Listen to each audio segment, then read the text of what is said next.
शर्मा गई तो आगोश में लो, हो सांसों से उलझी रहे मेरी सांसें, बोलना हल्के हल्के, बोलना हल्के हल्के, होंठ से हल्के हल्के, बोलना हल्के, हो बोलना हल्के हल्के, बोलना हल्के हल्के, होंठ से हल्के हल्के, बोलना हल्के.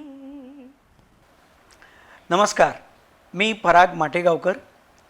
ध्येयवेडे कलाकारच्या सीझन 2 मधल्या दुसऱ्या एपिसोडमध्ये मी तुमचं मनापासून स्वागत करतो. रसिक हो, आत्ता तुम्ही जो हा आवाज ऐकलात, ज्या आर्टिस्टला गाताना बघितलं, हा आवाज आपण गेली किमान 25 वर्ष विविध माध्यमातून ऐकतोय. मग ते चित्रपटाचं माध्यम असो, जाहिरातींचं माध्यम असो किंवा अल्बम्समधून असो.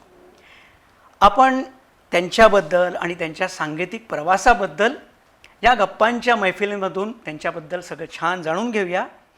त्या आहेत ख्यातनाम पार्श्वगायिका महालक्ष्मी अय्यर जी. महालक्ष्मी जी नमस्ते. नमस्कार.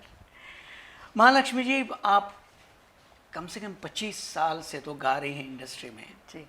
मतलब फना, बंटी और बबली, डॉन, ये और ऐसी कई सारी फिल्में हैं जिसके लिए आपने आवाज़ आपकी दी हुई है. तो इतनी खूबसूरत आपकी आवाज़ है, मुझे लगता है कि ये आपके ब्लड में ही है. जो टैलेंट है, कोई था घर में, मतलब ये म्यूज़िक फील्ड में इसके पहले? जी हाँ, अम्मा, मुझे लगता है संगीत की देन, आवाज़ की देन तो ऊपर वाले से मिलती है. मुझे मेरा मानना है कि एक अच्छी आवाज़ या आवाज़ की क्वालिटी जो है वो ऊपर वाले ने यूजुअली बख्शा होता है. पर संगीत खून में आना वो अम्मा की वजह से. अम्मा बहुत ही खूबसूरत कर्नाटिक क्लासिकल गायिका रही हैं. उन्होंने कभी प्रोफेशनल लेवल पर नहीं गाया, क्योंकि उन दिनों वो ऐसा दौर था कि ज़्यादातर अलाउ नहीं करते थे. तो मेरे ग्रैंडफादर जो थे, उनको ऐसे लगा नहीं अगर ऐसे कुछ हुआ तो फिर शादी नहीं होगी वगैरह वगैरह. तो उन्होंने थोड़ी सी वो पाबंदी लगा दी थी अम्मा पर. तो अम्मा को काफ़ी रिग्रेट था उस बारे में कि मैं नहीं गा पाई. बहुत ही उनको म्यूज़िक की तो मतलब ऐसे ही लत लगती है, कहते हैं, वो बचपन से थी. तो अम्मा बहुत खूबसूरत गाती थी कर्नाटिक शैली. अच्छा. फिर बाबा मुंबई आए. अच्छा. काम के सिलसिले पे. शादी के बाद तो फिर वो यहाँ पे आके बसे, तो तब तो बिल्कुल छूट गया अम्मा का गाना. फिर हम सारे आ गए तो फिर वो घर गृहस्थी में छूट गया. लेकिन हम जब बचपन में गाते थे घर पर, तो उनको हमेशा ऐसे लगता था कि सुंदर आवाज़ें हैं. अम्मा तो खैर गाती थी, तो उनको पता था कि वॉइस कल्चर क्या होता है. और तो वो और पापा जो थे वो म्यूज़िक के इतने बड़े शौकीन, थैंक गॉड फॉर दैट, कि ऐसा नहीं है कि अम्मा गाती थी तो उनको पता ही नहीं कि क्या हो रहा है. तो वो म्यूज़िक के इतने, मेरे बाबा, मेरे डैडी और मेरे डैड के जो बड़े भाई हैं, दोनों म्यूज़िक के इतने बड़े कनॉजर्स ऑफ म्यूज़िक कहते हैं. तो उन्होंने फिर अम्मा को बहुत घर पर इनकरेज किया कि आप घर पर गाते रहिए. तो अम्मा को गाते सुना और अम्मा ने हमको सुना. मेरी 4 बहनें, हम 4 बहनें, सॉरी. अच्छा. तो मैं सबसे छोटी हूँ और मेरे ऊपर 3 हैं. अच्छा. तो हम सब घर पर गाते थे और सब घर पर जो भी हम सुनते थे सब नकल करते थे या गा देते थे घर पर. तो अम्मा को ऐसे लगा कि नहीं, सुंदर आवाज़ें हैं, तो शायद फिर इनको तराशना तो चाहिए. फिर इसीलिए हमें हिंदुस्तानी क्लासिकल में. अच्छा. हाँ, नॉट कर्नाटिक. मैंने ये भी सुना है, जब आप एकदम छोटी सी थी, मतलब करीब 2 साल 2.5 साल की थी, उस वक्त भी आप मुसाफिर हूँ यारो वगैरह ऐसे गीत गाया करती थी उस वक्त. और किसी दुपट्टे को लेके, उसका साड़ी बना के, किसी भी चीज़ को उठा के हाथ में एक माइक जैसा पकड़ के, किसी ऊंची जगह पे चढ़कर एकदम उसका स्टेज का मतलब एटमॉस्फेयर बना के गाना शुरू कर देती थी. मतलब ये ठान लिया था उस वक्त ही कि मुझे तो सिंगर बनना है. 2 साल की नहीं थी, पर मुझे 2 साल याद है कि मैंने 2 साल में पहली बार घर पर जब दीदी तीनों जब गा रहे थे तो मैं कहीं खड़ी थी और मैंने कहा नहीं नहीं ऐसे नहीं, तो वो मुसाफिर हूँ यारो। ओह। हाँ, ये मैंने उनको बताया था, वो मुझे भी ये याद है समझ वो। उस वक्त जी, मतलब वो याद है मुझे कि मैं उनको करेक्ट करी थी, तो उन्होंने मुड़ के देखा, अच्छा ये सबसे छोटी आके हमको बता रही है जैसे। लेकिन हाँ, वो शौक शायद वो, और घर पर जैसे मैंने कहा माहौल ऐसे था म्यूजिक का कि या तो रेडियो, उन दिनों वो छोटा सा रेडियो, अगर आपके घर पर रेडियो हो तो बहुत बड़ी बहुत बात बड़ी है। बात है। डेक तो बहुत बाद में बहुत आया बाद में। था। तो वो रेडियो पर सुबह से लेकर शाम तक कोई ना कोई उसको चलाते ही रहता था। बाबा क्लासिकल सुनते थे या फिर सिलोन रेडियो हाँ। घुमा घुमा कर, करेक्ट। फिर शाम के वक्त अम्मा उसमें तमिल गाने या फिर कर्नाटिक सुनती थी, या फिर दीदी को कहीं ना कहीं किसी ने कहा कि ये चैनल आप घुमा के देखिए, वहाँ पर आपको गज़लें मिल जाएंगी। ओह। तो ये माहौल ऐसे था कि छूट ही नहीं पाया। तो फिर टीवी शायद थोड़े दिन बाद टीवी घर पर आ गया, तो किसी तरह डैड को मनवा के हमने घर पर टीवी ले लिया। तो फिर वो रात को 9 या 10 बजे वो आता था, नेशनल इंटीग्रेशन ऑफ हाँ म्यूज़िक। हाँ। तो वो क्लासिकल या फिर कुछ और लाइट, तो लत लग गई मुझे भी। तो और मैंने वो देखा, और फिर हाँ, जैसे आपने सही सुना कि मैं वो दो दुपट्टे को लेकर ऐसे बाल पे, लंबे बालों का शौक था, तो वो ऐसे बाल पे, फिर अम्मा के 2-3 दुपट्टों को लेकर उसको साड़ी बनाकर, फिर वो बेड पे खड़े हो जाती थी, और सामने वो जो सुखाने का जो कपड़ा है हाँ। उसमें ग्लास बोतल, जो टम्बलर है, उसको ऐसे रखे, उसको माइक क्या बना बात के है। मैं गाती। मतलब उस वक्त ठान लिया था कि गाना ही करना है, सिंगर बनना है। पता नहीं क्या था, शायद कहीं देखा था, तो शायद 7-8 साल की थी, तो हाँ अच्छा। तब से शुरू हुआ ये। ये टैलेंट तो आप में इनबॉर्न है, पर कोई भी टैलेंट, इनबॉर्न टैलेंट भी अगर प्रोफेशनल लेवल पे काम करना है तो फिर वो रियाज, वो तालीम तो बहुत मतलब ज़रूरी होती है। और आपने बहुत अच्छी तालीम पाई है, जी मतलब अच्छे अच्छे गुरु से, तो उसके बारे में आप बताइए। जैसे मैंने कहा, अम्मा और अपा को ये पता चला कि अच्छा गाती हैं, लेकिन क्योंकि उन्होंने सीखा था और उनको पता था, तो उन्होंने कहा नहीं, म्यूज़िक सीखे बगैर गा लेंगे, लेकिन वो जो समझ है या फिर वो गहरा जाके जो समझ आती है क्या उसके बाद वो नहीं आएगी। और चूंकि हम लोग मुंबई के पले बड़े थे और हम घर पर मराठी, हिंदी, बंगाली, पता नहीं क्या क्या गाते थे, तो उन्हें लगा शायद बेटर होगा इनको कर्नाटिक न सिखाएं, हम हिंदुस्तानी में हम सिखाएं। तो जैसे मैंने कहा, डैड बहुत ही शौकीन, तो हर संडे डैडी जाते थे षणमुखानंद हॉल, हाँ। वहाँ पर क्लासिकल कॉन्सर्ट्स होते थे हर संडे, हाँ। या तो कर्नाटिक या हिंदुस्तानी या लाइट।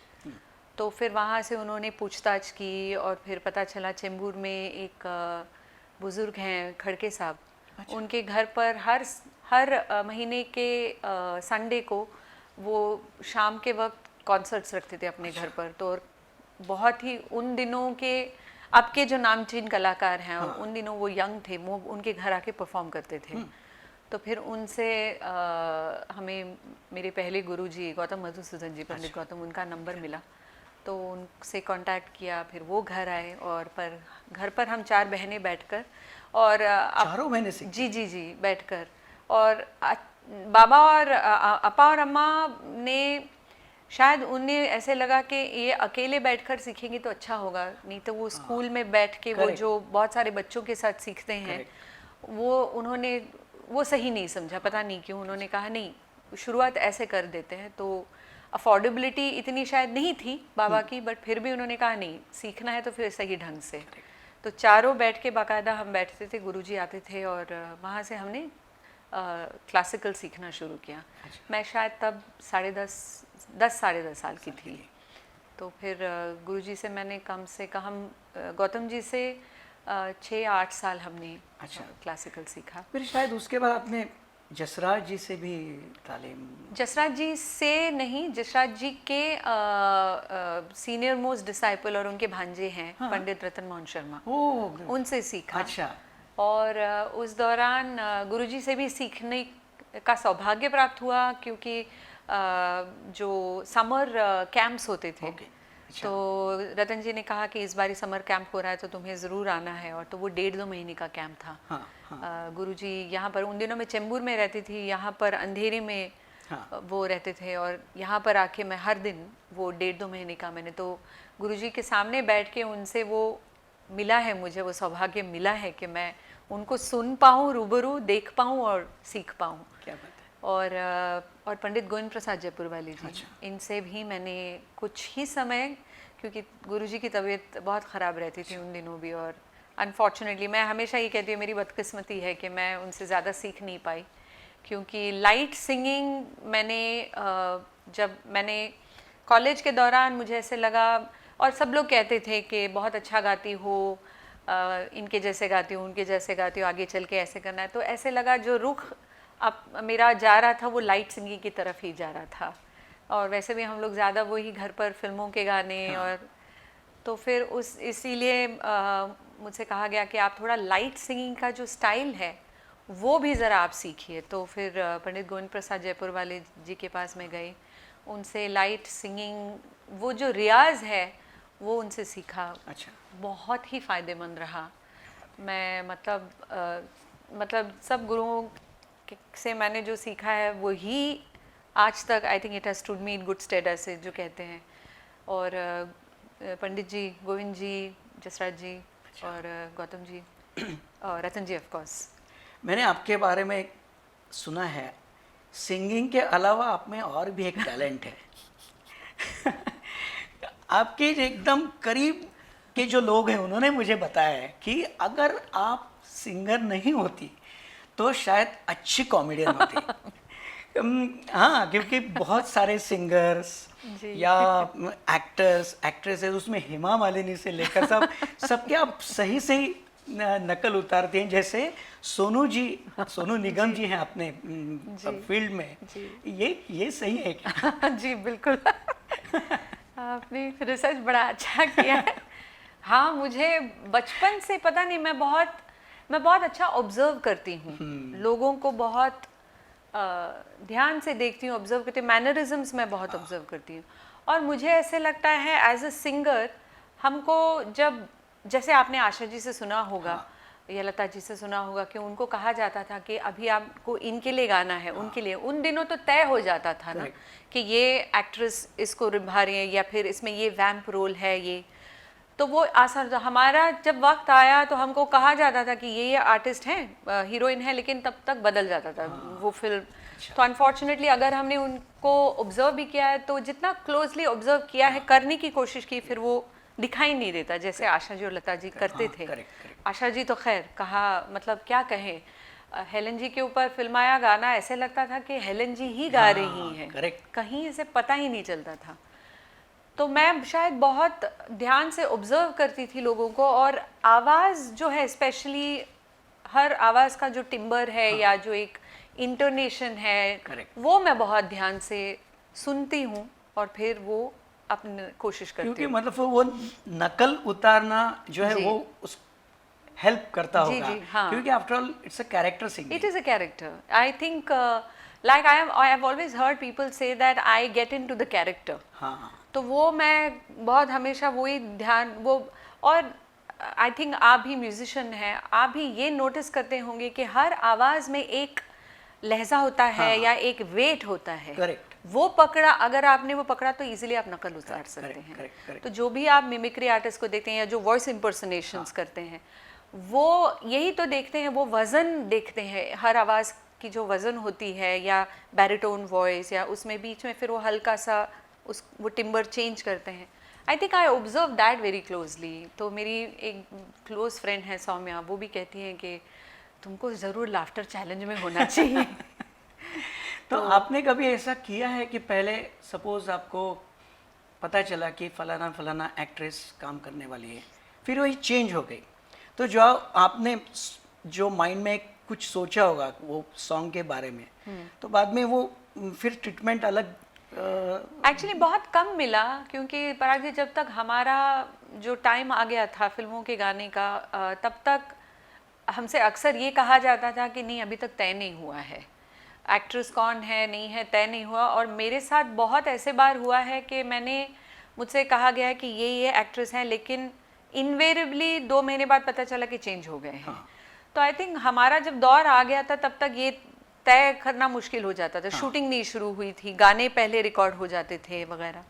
सिर्फ मैं कोशिश करती थी कि अगर जो गाना है वो मिलता है, उसका अंदाज अगर पता चल जाए कि ये सेंजुअस सॉन्ग है या फिर रेगुलर रोमांटिक सॉन्ग है, ये है, तो अगर पता चला है कि ये एक्ट्रेस है तो थोड़ा सा उनको ध्यान में रखे, क्योंकि जैसे प्रीति जिंटा, वो बहुत ही नटखट है उनका, तो उनके लिए जब कभी अलविदा ना कहना में 2-3 ही लाइनें थी, लेकिन वो थोड़ी सी कोशिश की कि उनको, या फिर काजोल के लिए जब मैंने गाया, तो मेरी बड़ी पसंदीदा एक्ट्रेस हैं, तो उनका फेस इतना एक्सप्रेसिव है, तो कोशिश की है कि वो किस तरह ऐसे नज़र उठा के करती हैं, या फिर उनकी भी एक हस्की टोन है, तो वो कोशिश की है। ऑफ कोर्स गाने पर भी निर्भर करता है, I can't Singh a husky song if it's a high pitch song, तो फिर उस तरह मैंने कोशिश की है जहाँ तक हो सके कैरेक्टर में आने की।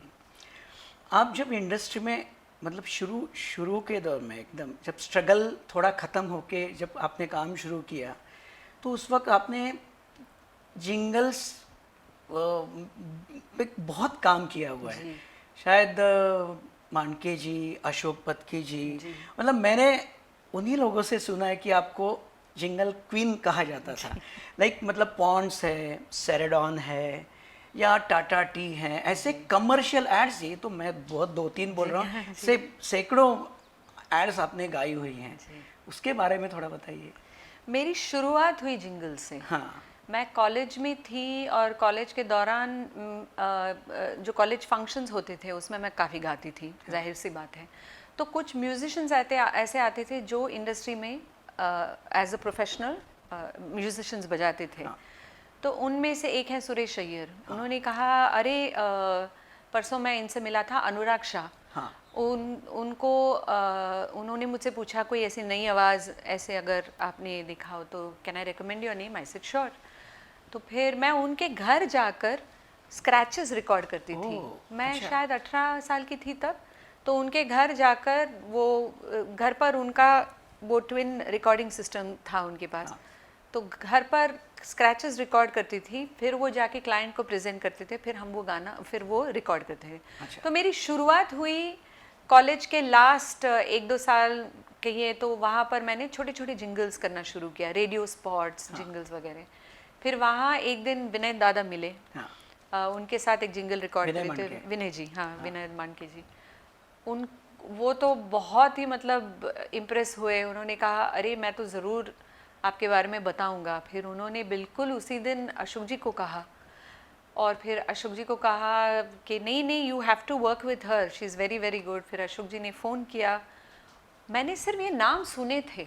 जब मेरी शुरुआत हुई थी, मेरे जीजा जी भी प्रोफेशनल गिटारिस्ट रहे हैं फिल्म इंडस्ट्री में, पद्मिनी जी के हस्बैंड। तो मैं ये नाम सुनती थी, तो वो कहते थे कि हाँ ये जिंगल्स में ये गाते हैं, वो गाते हैं। मैंने इनके साथ वैद्यनाथन जी, लुई बैंक्स अंकल, फिर वनराज जी, ये नाम सुने थे मैंने। तो उन्होंने कहा कि अरे अशोक जी ने बुलाया है, he is one of the the most, he is a legendary this. तब डर ऐसे हुआ कि इनके सामने जाकर कैसे गाया जाए। फिर गई, उनको मिली, और उनके सामने बैठ के जब पता चला, तब एहसास हुआ कि इनको अशोक पत्की क्यों कहते हैं, और उनसे इतना सीखा है। आप तो जानते ही हैं, अशोक जी बिन बताए इतनी बातें बता देते हैं। मुझे ऐसे लगता है वो स्कूल है, और ये मैंने हमेशा उनसे कहा है कि आप तो स्कूल हो, आपको देखकर मैंने ज़्यादा सीखा है। आपके गले से जितना सीखा है, गाते वक्त आपने जो सीखा है, उससे ज़्यादा आपको देख करके, आप किस तरह गाना आप देखते हैं, उसको कंपोज करते हैं, उसको उतारते हैं, फिर आप समझाते हैं, वो देखकर कितना सीखा है। और फिर आप जब माइक के पीछे हैं तो वो इतनी खूबसूरती से बताते हैं आपको चीज़ें। अरे ज़रा ऐसा करते इसका, आप तो जानते हैं। और मजाक किया, अरे वन लाइनर, और गम्मत म्हणजे सांगायचंच नाही। अशोक जी कब आता है उनके मुंह से, हम लोग उसी ताक में रहते हैं। उनसे इतना सीखा है, एक्सप्रेशन इसको ऐसा होना चाहिए, ऐसा होना चाहिए, मतलब कभी कभी उनको कहने की भी ज़रूरत नहीं, वो जिस तरह गा के सुनाते हैं वो उसकी रूपरेखा वहीं पे है। तो इन लोगों से बहुत सीखा, तो शुरुआत वहीं से हुई मेरी। मैंने फिर लुई अंकल के साथ बहुत जिंगल्स किए, लुई बैंक्स, वनराज जी के साथ, वैद्यनाथन जी, फिर उसके बाद जो उनके साथ काम करते थे वो पीढ़ी फिर जाके इंडिविजुअल कंपोजर्स बने, उसमें एहसान नूरानी, लॉय मेंडोसा, लेस्ली लुइस, रंजित बारोत, शिव माथुर, कई सारे नाम हैं, तो सबके साथ मैंने काम किया। तो हाँ, और जैसे आपने कहा, मतलब सर हेयर ऑयल से लेकर पेंट, नेल पेंट से लेकर जो भी आप कहे सब का मैंने जिंगल गा दिया। कोई याद है अभी, मतलब? जी हाँ, सारे जग को दोस्त बनाओ, क्लोज अप की मुस्कान जगाओ, क्लोज अप ताजगी का एहसास, ये है क्लोज अप का विश्वास। शायद उन दिनों आपके क्या बात है। या फिर वो फेयर एंड लवली, जिंदगी में कहीं तारा ना ना ना, फेयर एंड लवली का तो आपने सुना। हाँ, क्या बात ऐसे है। कई सारे हैं, नेस्कैफे, बहुत सारे हैं, सब कमर्शियल एड्स। जी जी जी जी। क्या बात है। सो शुरुआत वहीं से हुई मेरी, और मैं बहुत बहुत शुक्रगुजार हूँ उस दौरान, क्योंकि मैं बिल्कुल नौसिखिया थी। मुझे माइक के पीछे जाकर, जैसे मैंने कहा, अशोक जी हों या फिर लुई अंकल हों, इतना सिखाया है। वॉइस मोल्डिंग क्या होती है, वॉइस थ्रो क्या होता है, डायनेमिक्स क्या होते हैं, ये सब मैंने सिर्फ एड इंडस्ट्री में जितना जिंगल्स मैंने जो काम वहाँ से सीखा मैंने। और फास्ट काम। जी जी जी जी, वो एक जिंगल्स में बहुत एडवांटेज जी होता हाँ, है। और 30 सेकंड में एक्सप्रेशन सबसे बड़ी दौलत होती है आर्टिस्ट सिंगर की, वो है एक्सप्रेशन। आपको एक्सप्रेशन, वो मुझे कुछ नहीं आता था। अशोक जी अगं असं नसतं ग, जरा ते असं फक्त एक काय म्हणतात आयब्रोजला असं वरती करून असं करायचं। फिर वो सुना, फिर किसी और को गाते सुना, ऑफकोर्स मेरे विनय दादा हैं, फिर कई सारे हैं, जॉली मुखर्जी हैं, सबको गाते सुना। तो expressions, voice dynamics, voice throw, ये सब मैंने, मेरे लिए वो पूंजी है। क्या बात है। और मैं हमेशा जो भी यंगस्टर्स आते हैं उनको कहते हैं, जिंगल्स मुझे तो छोड़ना नहीं, प्लीज़ करना, क्योंकि बहुत सीखने मिलता है वहाँ पर। मैंने शुरू में ही जिक्र किया था कुछ फिल्म्स का, जैसे फना, बंटी और बबली, डॉन, ऐसे और ऐसे कई सारे फिल्म के लिए आपने आवाज़ दी हुई है। लेकिन आपका डेब्यू कुछ अलग फिल्म से हुआ था, आई थिंक 10 मेरी नाम की actually- फिल्म थी। वो फिल्म रिलीज नहीं हुई जी, लेकिन गाना हिट था जी। वो क्या है, मतलब को? एक्चुअली मैं ये हमेशा कहती हूँ, मेरा डबल डेब्यू था। हाँ। और कहते हैं ना, छप्पर फाड़ के देता है ऊपर वाला जब देता है। तो मैं इसी इंतज़ार में थी। मैंने कई सारे टेलीविज़न सीरियल्स के गाने किए थे, जिंगल्स बहुत करे थे। तो रंजित बारोत जो हैं, जो हमारे ड्रमर हैं, वो काम करते थे उस दौरान रहमान साहब के साथ। अच्छा। तो रहमान साहब भी हमेशा नई आवाज़ों की, उनको हमेशा वो सर्च में रहते थे, have you heard anybody new, have you heard anything, पूछते रहते। तो रंजित को पूछा, तो रंजित ने शायद मेरा नाम कहा उनको। फिर ब्रिजभूषण जी जो हैं, जो वॉइस ओवर करते हैं और म्यूज़िक कंपोज़र भी हैं, उनकी बड़ी अच्छी दोस्ती थी रहमान साहब के साथ। तो उन्होंने भी कहा था कि yes, she is very good, you must try her. तो Ranjit once came back and said, अरे you're here? Rahman was saying that he is recording a song with you. I said, नहीं, मुझे तो कोई कॉल नहीं आया। He said, you wait, he'll call you. फिर उसके 2-3 महीने चले गए, फिर वो नहीं हुआ। फिर मैं चेन्नई गई, और राजीव मेनन जो हैं हमारे सिनेमाटोग्राफर, डायरेक्टर, उनकी एक फिल्म आई थी सपने। तो उनके साथ मैं जिंगल कर रही थी, तो उन्होंने कहा, you know, we wanted to call you for a song for सपने, but somehow it didn't happen, but we'll call you for something else soon. फिर से मायूसी हो रही थी कि, तो सडनली फिर एक दिन, और मैं शंकर, एहसान, लॉय, इनके लिए कई सारे जिंगल्स कर रही थी। वो इंडिविजुअल कंपोजर्स थे, अलग अलग। फिर उनको एक फिल्म मिली 10। मुकुलानंद जी जो मतलब सिनेमाटोग्राफर, डायरेक्टर रहे, उन्होंने कहा कि मुझे एक फिल्म करना है, लेकिन ही हैड अप्रोच्ड एहसान। अच्छा। फिर एहसान ने कहा, नहीं, मैं तो लॉय के साथ प्रोड्यूस करता हूँ, और फिर इस फिल्म के लिए मुझे शंकर भी चाहिए। तो शंकर, एहसान, लॉय करके उन्होंने वो किया। और मैं बहुत सारे जिंगल्स उस दौरान उनके साथ देती, तो naturally automatically I became part of their this. But उससे पहले एक वीक पहले मुझे रहमान साहब का फाइनली कॉल आया. अच्छा. लेकिन मैं जब वहाँ गई, he said I don't have many lines for you. This is a small part in a film, in a song called Hai Ajnabi. हाँ. तो only few lines. तो he said there are only 4 words in fact. You just do what you want with it. तो वो गाना सुनाया और उसके हिसाब से मैंने फिर वो कुछ गा दिया. तो मेरी डबल डेब्यू रही. क्या बात है. अनफॉर्चुनेटली जैसे आपने कहा वो फिल्म रिलीज़ नहीं हुई. 10 मुकुल आनंद 25% उसकी शूटिंग हुई थी लेकिन वो गुजर गए. हाँ. तो फिर वो album as a tribute to Mukul Anand release हुआ क्योंकि उसके 4 या 5 गाने ऑलरेडी, एक गाना शूट हुआ था, एक गाना शूट होना था और बाकी 2 गाने रिकॉर्ड हो गए थे. तो फिर as a tribute we release. पर वो गाना आगे चलकर फिर उसका हमने वीडियो बनाया था. बहुत हिट सॉन्ग है. जी जी. थोड़ी उसकी 2 लाइनें जी. सुनो गौर से दुनिया वालों, बुरी नजर ना हम पे डालो, चाहे जितना जोर लगा लो, सबसे आगे होंगे हिंदुस्तानी. क्या बात है. हमने कहा है तुम भी कहो, वाह. हमने कहा है जो तुम भी कहो. वाह वाह. वो गाना क्या था. बात है. इसका हमने वीडियो शूट किया जिसमें जो पूरी कास्ट है, संजय दत्त, सलमान खान, शिल्पा शेट्टी एंड शक्ति कपूर, सब लोग थे. फिर म्यूज़िक डायरेक्टर्स और जो सिंगर्स हैं इस गाने के, हम सब ने उसका एक वीडियो शूट किया जुहू बीच पे और फिर वो वीडियो हमने रिलीज़ किया था. अच्छा. तो वो गाना हाँ आज भी बहुत बहुत पॉपुलर है. आपने A.R. रहमान जी के साथ तो काम किया ही है जी. और आपने इलैयाराजा साहब के साथ भी बहुत काम किया है, not only in Hindi, south में. उसके बारे में ज़रा बताइए.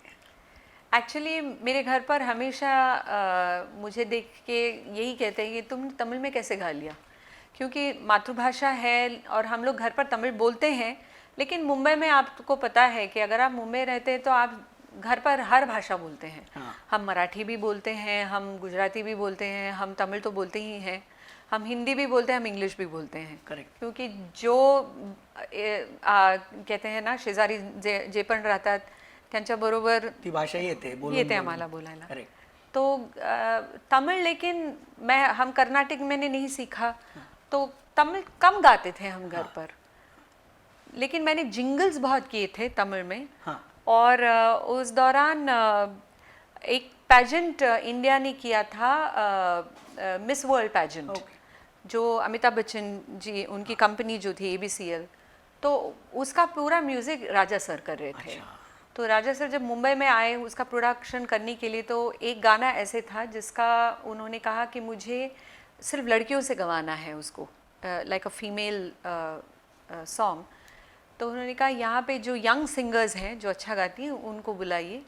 तो हम कुछ 5 या 6 लड़कियाँ गईं, पर वो गाना ठीक से हुआ नहीं. फिर अगले दिन उन्होंने मुझे और प्रीति उत्तम जी की बेटी हमको बुलाया और कहा कि आप दोनों से रिकॉर्ड करते हैं. तो मैं तो पहले तो मुझे ऐसा, क्योंकि वो 5-6 लड़कियां हम जो बैठी थी उनमें उन्होंने सुना और कहा कि शायद she and Preeti are probably you know.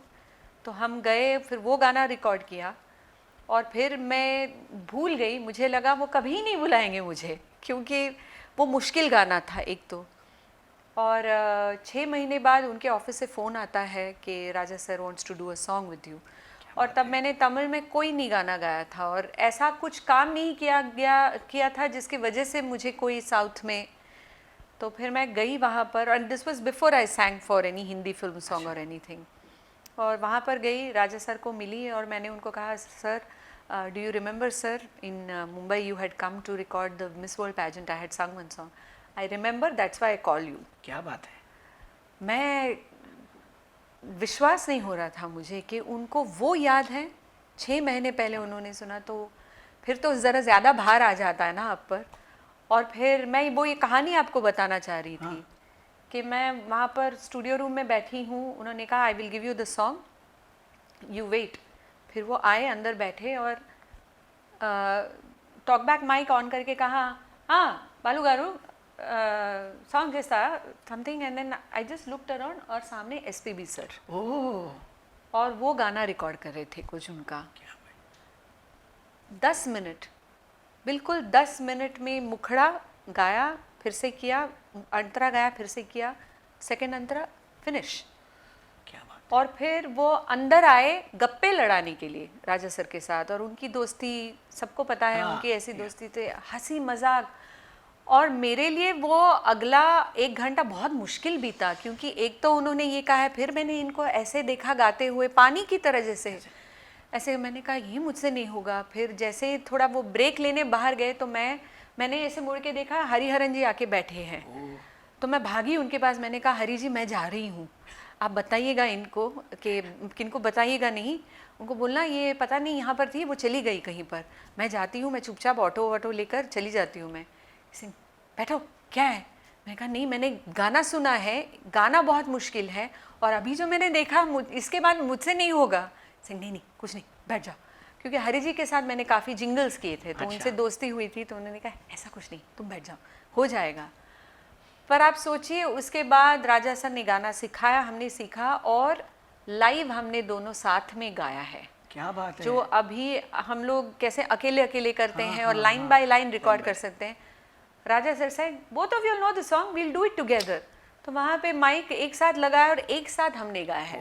तो मेरे लिए मतलब मैं कैसे वो खड़ी रही गाई मुझे नहीं याद, पर वो मेरा पहला गाना था तमिल में राजा जी के साथ, one of my most memorable experiences. और उसके कुछ 3-4 महीने बाद उन्होंने मुझे फिर से बुलाया, हेराम फिल्म जो आई थी, उसमें तमिल वर्जन, एक लावनी, तमिल लावनी, अच्छा, मैंने वो गाया था उसमें। वो आपने उनके लिए तमिल, तेलुगु सब लैंग्वेज में तो गाए हैं, लेकिन मैंने ऐसे सुना आपने इंटरनेशनल लेवल पे भी बहुत काम किया है, अलग अलग लैंग्वेज में, रशियन लैंग्वेज ऐसा कुछ। राजा सर के लिए नहीं, बाकी जैसे तेलुगु, तमिल, ये जो लैंग्वेजेस हैं, हिंदी, उसके अलावा आपने इंटरनेशनल लैंग्वेज में भी काम किया हुआ है। जिंगल्स काफ़ी किए हैं। हाँ, रशियन में किया है, स्पेनिश किया है, सॉरी फ्रेंच किया है, नेपाली, और सिन्हलीस जो, हाँ, और अरबिक किया है। तो लैंग्वेजेस, मुझे हमेशा ये पूछा गया है कि इतने सारे लैंग्वेजेस में, इंडियन जितने लैंग्वेजेस है 14 या 15, सब में मैंने गाने किए हैं। इसके अलावा ये सारे भी लैंग्वेजेस मैंने किए हैं। मुझे ऐसा लगता है कि लैंग्वेजेस का बहुत शौक़ है मुझे, और मुझे जैसे पहले बात है, मुझे जिस तरह एक लैंग्वेज सुनाई देता है, उसका जो वज़न है या जो इंटोनेशन, वो बहुत पसंद है पकड़ना। तो फ्लेयर फॉर लैंग्वेजेस कहते हैं ना, मुझे लगता है वो है। तो मैं बहुत शौक़ से लैंग्वेजेस सुनती हूँ और फिर कोशिश करती हूँ कि उसको। और इतने ऐसे अलग ही लैंग्वेज, ठीक है आप बॉम्बे में रहती हैं तो you know Marathi, basic Tamil आपका मदर टंग है, पर लेकिन इंटरनेशनल लैंग्वेज में काम करना, वो जो लहजा होता है हर किसी लैंग्वेज का, वो पकड़ना it is very difficult. Her language का एक, जैसे मैं कहती हूँ ना, एक वज़न होता है। और हर लैंग्वेज का एक, I don't know how to explain this. There is a tone to every. Correct. वो मैं पकड़ने की कोशिश करती हूँ, और जब लोग बात करते हैं मैं बहुत ध्यान से सुनती हूँ, तब मुझे समझ में आता है कि वो वज़न कहाँ दे रहे हैं, कहाँ नहीं दे रहे हैं। क्योंकि काफ़ी सारे लैंग्वेजेस आर थ्रोट, गटरल साउंड्स, काफ़ी लैंग्वेजेस जो head and chest voice use करते हैं। तो आई थिंक वो अगर ऑब्जर्व करें तो फिर, और ऑफ कोर्स फिर मैं बैठती हूँ, सुपरवाइज़र जो आते हैं उनके साथ बैठ के हर लैंग्वेज लिख लेती हूँ, हिंदी में, देवनागरी स्क्रिप्ट में ही लिखती हूँ मैं, और फिर उनसे हर जितने सारे वर्ड्स के मैं लिख पाऊँ मीनिंग लिख लेती हूँ, ताकि वो एक्सप्रेस करने में आसानी हो। और फिर उसको मैं मेलोडिकली, अगर आपको पता होगा कि अगर आप कोई भी लैंग्वेज, आप उसको जब मेलोडी में बिठाते हैं तो वो आसान हो जाता है बोलने से ज़्यादा। तो इसीलिए शायद I am very comfortable with lot. मैंने असमीज़ में बहुत सारे गाने किए हैं, कम से कम 600 या 800 असमीज़ गाने किए हैं। तो वहाँ पर वो लोग तो मुझे महालक्ष्मी कहते हैं कि, and they always ask me when did you go and settle in Mumbai. मतलब वो बहुत बड़ा कॉम्प्लीमेंट है, और दे लविंगली कॉल मी महालक्ष्मी बा। वहाँ पर जैसे महालक्ष्मी जी, वहाँ पर वो, और बहुत प्यार मिला है। और खासी एक लैंग्वेज है, नॉर्थ ईस्टर्न मेघालय में बोला जाता है खासी लैंग्वेज, उसमें मैंने 2-3 गाने रिकॉर्ड किए हैं, अरुणाचली। So very fortunate. जैसे मैंने अभी कहा कि अभी बॉम्बे में बचपन से आप बॉम्बे में रहते हैं, यू नो मराठी, और आपने मराठी के लिए बहुत ब्यूटीफुल सॉन्ग्स गाए हुए हैं। उसका एक एग्जाम्पल के तौर पे मैं बताना चाहूँगा, टाइम पास फिल्म के लिए, जिसके लिए आपको स्टेट अवार्ड मिला। जी। तो वो 2 लाइन तो ज़रूर होनी चाहिए, क्योंकि बहुत से हमारे जो दर्शक हैं वो मराठी हैं। मेरा बहुत ही पसंदीदा लैंग्वेज है। मैं इसीलिए नहीं कि क्योंकि मैं आपके साथ बैठ रही हूँ ये, पर मुझे ऐसे लगता है language is the way they roll out of your tongue. Marathi beautifully I think, and specially Marathi poetry मुझे बहुत पसंद है। और चूंकि मैं मुंबई की पली बड़ी हूँ और मैं स्कूल और कॉलेज में स्कूल तक मैंने मराठी लिखना पढ़ना भी सीखा है। हाँ, एज अ लैंग्वेज। हाँ, और इनफैक्ट मैं हाईएस्ट स्कोरर रही हूँ मराठी लैंग्वेज में। क्या बात है। तो मुझे बहुत पसंद है। तो बचपन से, और गुरुजी गौतम मधुसूदन जी महाराष्ट्रन थे, तो जब हमारा क्लास होता था तो उसके बाद हमेशा बैठ के हमको एक अभंग या कोई मराठी फिल्म का गाना वो सिखाते थे हमको। क्या तो बात है। इसीलिए तब से रुचि बहुत थी मराठी लैंग्वेज और मराठी गानों की।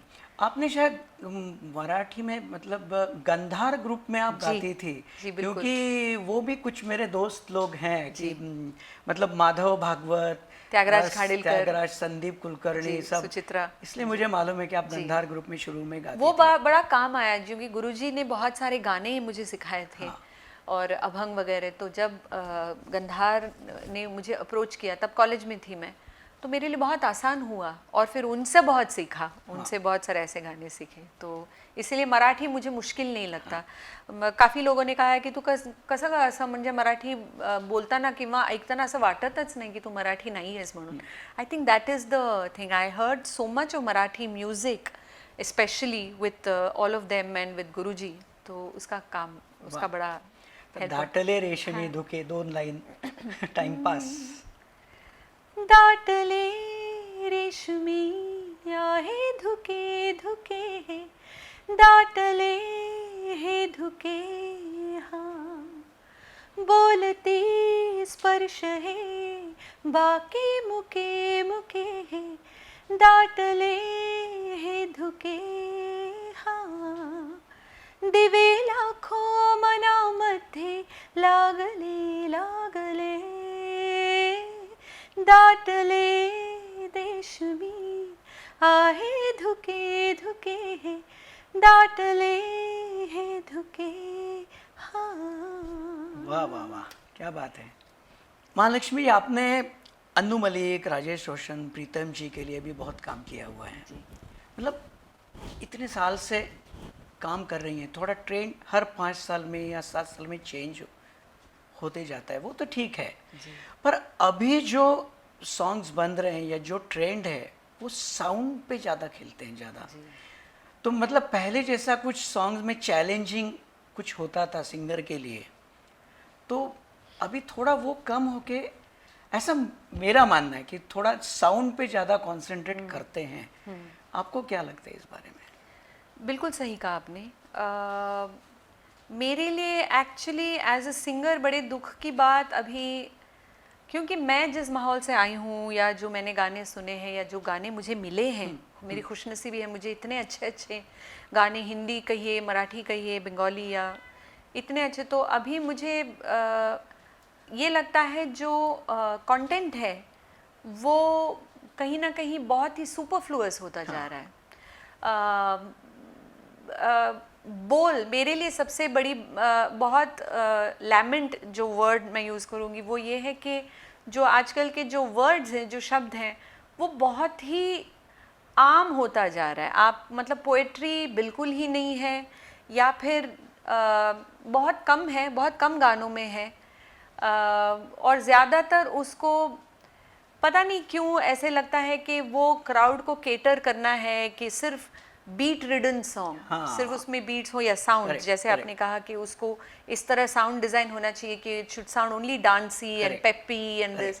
उसमें कहीं ना कहीं मुझे लगता है मेलोडिक स्ट्रक्चर उसका खोता जा रहा है. करेक्ट. मेलोडिकली आई फील जो हमारा जो रिच कल्चर रहा है, चाहे वो उन दिनों भी लाइट गाने होते ही थे, पर मेलोडिकली वो कॉम्प्रोमाइज नहीं थे। हाँ। अब मुझे लगता है बहुत ज़्यादा कॉम्प्रोमाइज हो रहा है melodic structure of a song पर, करेक्ट। लिरिक्स पर, हाँ तो उसका शेल्फ लाइफ कम होता जा रहा है। हाँ हाँ करेक्ट। आप एक गाना अभी सुनते हो, आपको अच्छा लगता है, लेकिन वो बिल्कुल 1.5-2 महीने में वो डिसअपियर हो जाता है। Correct correct. और रिवाइवल उन दिनों भी, अगर फिल्में पिट, जैसे मेरे कई सारे गाने हैं फिल्में पिट गई, हाँ लेकिन रेडियो ने या फिर यूट्यूब कहिए कोई, उसने उनको जिंदा रखा। जैसे बोलना हल्के हल्के, हाँ फिल्म 2 दिन भी नहीं चली, लेकिन आज तक वो गाना पॉपुलर है। इस गाने को अभी 12 साल हो रहे हैं रिलीज होके। हाँ मतलब कई बार मैंने देखा है कि वो सॉन्ग जब तक आपके शो में होता नहीं है आपको लोग छोड़ते नहीं छोड़ते नहीं है, क्योंकि वो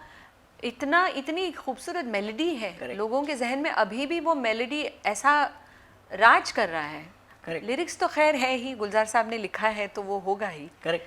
बट मुझे लगता है होपफुली मैं प्रे कर रही हूँ कि वो दौर वापस आ जाए। और दूसरा, मुझे सबसे ज़्यादा बुरा लग रहा है ये रीमिक्सेस का दौर, हाँ करेक्ट। जो अभी पुराने गानों को लेकर उसको रीमिक्स करके उसी को बार बार पेश कर रहे हैं लोगों के सामने। वो मैं उसके ख़िलाफ़ हूँ। मुझे नहीं लगता।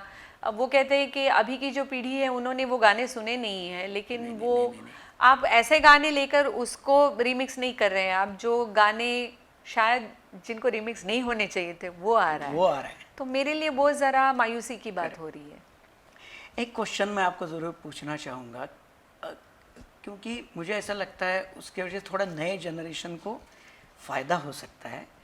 इतने साल से आप गा रहे हैं, थोड़ा गाते गाते टोन में फ़र्क होता है, 5 साल 10 साल में मैच्योरिटी आती है। अब मतलब वो तो आनी ही चाहिए, वो है आपके गाने में तो है ही, लेकिन आपका टोन बिल्कुल भी चेंज नहीं हुआ है। बहुत ब्यूटीफुल टोन है जो आपने पहले जो कहा, जो ये तो गिफ्टेड होता है। मतलब रियाज करो, कुछ भी कितनी भी तालीम हासिल करो, टोन जो गिफ्टेड है वही रहता है। उसके पीछे क्या राज है? वो वैसे ही आपका टोन टोन तो गॉड गिफ्ट है। हाँ। रियाज लेकिन बहुत ज़रूरी है। काफ़ी लोग यंगस्टर्स आजकल पूछते हैं आपने बहुत रियाज किया होगा। मैं कहती हूँ हाँ किया है, बहुत घंटों रियाज किया है गले को काबू में रखने के लिए, गले की जो छोटी छोटी खामियां हैं वो हटाने के लिए, छुपाने के लिए नहीं, हटाने के लिए। तो उसके भी एक्सरसाइजेस हैं। जैसे मैंने कहा गोविंद प्रसाद जी के बहुत ब्यूटीफुल एक्सरसाइजेस थे, उससे बहुत फ़ायदा हुआ क्योंकि लाइट सिंगिंग के लिए वो ज़रूरी था, तो वो किए हैं। टोन को संभालने के लिए मैंने ख़ास कुछ नहीं किया। मैं कुछ भी खा लेती हूँ, ठंडा पानी पी लेती हूँ, पिकल्स वगैरह खाकर बिल्कुल स्टेज पर जाके मैंने गाना गाया है। कोशिश करती हूँ कि जब भी ट्रैवल करती हूँ तो ठंडा ना ज़्यादा पीऊँ, या गला ख़राब हो तो मैं उसको अब्यूज़ नहीं करूँ। वरना मैं ज़्यादा कोई परहेज़, कोई पाबंदी नहीं, कुछ नहीं। और टोन, मुझे लगता है कि मैं जब अपने पुराने गाने सुनती हूँ तो मुझे ऐसा लगता है कि मेरी आवाज़ पतली थी और बहुत ऊंचा गाती थी और पतली आवाज़ थी, लेकिन एज और एक्सपीरियंस के साथ थोड़ी वो मैच्योरिटी आई है, तो मैं अभी जो नीचे के नोट्स हैं वो भी वेल राउंडेड हो गए हैं। और वो थोड़ी सी मेहनत है, थोड़ा एक्सपीरियंस है और थोड़ा लोगों को सुनकर सीखा है। मतलब मेहनत, जी लाइफ टाइम कितना भी कुछ भी अच्छा हासिल कर लो, कुछ भी मेहनत करना बहुत ज़रूरी है। ये सही बात है। महालक्ष्मी जी, आपको तो इतने साल में कई अवार्ड्स मिले होंगे, सब मुझे पता है, लेकिन ऐसी कोई चीज़ है क्या जो हम लोग कहते हैं ना अवार्ड से बढ़कर है?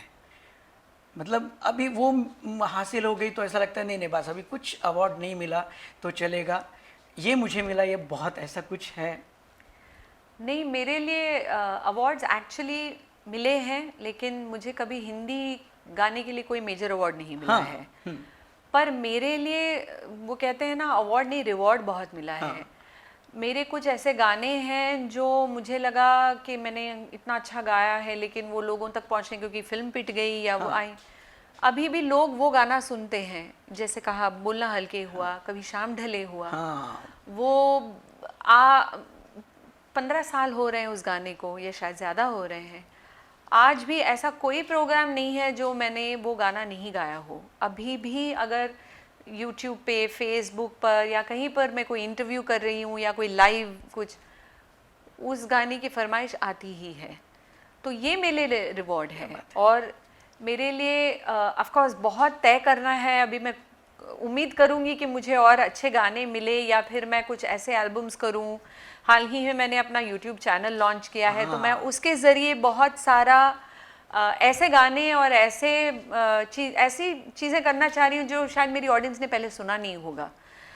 गज़लें बहुत पसंद है। मैंने गोविंद जी से गज़ल गायकी सीखी, तो अभी वो कुछ गज़लों का वो जो है ना अंदर दबी हुई है अभी वो बातें। मैंने आपके YouTube चैनल पे बहुत ब्यूटीफुल गज़ल सुनी है। उसका आपने जो ट्रीटमेंट भी थोड़ा चेंज किया हुआ है, बहुत बहुत अच्छा। जी, कोशिश है कि ओरिजिनल गज़ल भी, वो तो लोग कहते हैं हरिहरन जी की गाई गज़ल, करेक्ट। पर हम कोशिश कर रहे हैं कि नई गज़लें जो और उसका आपने मीटर 7/8 में जी किया। जी, उसको थोड़ा सा अच्छा वेस्टर्न, उसको जैज स्टाइल करके उसका एक्सपेरिमेंटेशन लोगों को बहुत पसंद आ रहा है। ये मेरे लिए बहुत बड़ी बात है। आप नहीं बहुत सुना बढ़िया, और बहुत बढ़िया। तो ऐसा करना है, तो तय लंबा है। तो ये नहीं कहूँगी सब कुछ मिला है, अगर ईश्वर की दया से और भी मिले तो I will be very happy. But मुझे बेहद खुशी इस बात की है कि मुझे ऐसे ऐसे लोगों के साथ काम करने का मौका मिला है जो मैंने कभी नहीं सोचा था कि इतने इंडस्ट्री के ऐसे बड़े बड़े दिग्गज लोग हैं, उनके साथ मैंने गाने गाए हैं, उनके साथ परफॉर्म किया है। रहमान साहब के साथ वर्ल्ड टूर की है, या फिर राजा सर के साथ गाया है, या जितने भी नाम ले लें आप, मराठी इंडस्ट्री या फिर बंगाली, अजय दा के साथ बैठ के मैंने उनके साथ एक 4-5 लाइव शोज किए हैं। अजय चक्रवर्ती जी, पंडित अजय चक्रवर्ती जी, क्या बात है। मतलब उनसे इतना बैठ के उनके साथ गुफ्तगू की है जैसे हम उम्र हों। तो मेरे लिए ये बहुत बड़ी बातें हैं। And if you ask me what are your awards, these are my awards, कि मैं इनके साथ बैठ पाई हूँ, इनसे सीख पाई हूँ, इनके साथ मैंने वक्त गुजारा है। I think as a musician, as a disciple of music, this is my reward. क्या बात है महालक्ष्मी जी। मेरी एक छोटे रिक्वेस्ट पे आप आई, आपका कीमती समय मेरे लिए और स्वरश्री के सब श्रोताओं के लिए आपने दिया, इसके लिए मैं बहुत तहे दिल से आपको थैंक्स देता हूँ। पर एक रिक्वेस्ट करूँगा कि एक जाते जाते कुछ आप जो आपको अच्छा लगे, एक सॉन्ग आप कुछ गाइए। अशोकजींचं एक मराठी एक सिरियल आली होती, अशोकजींनी स्वरबद्ध केलेली गाणं, ते खूप गाजलं, ते लोकांना खूप आवडलं, ते त्याची 3-4 ओळी अगदी।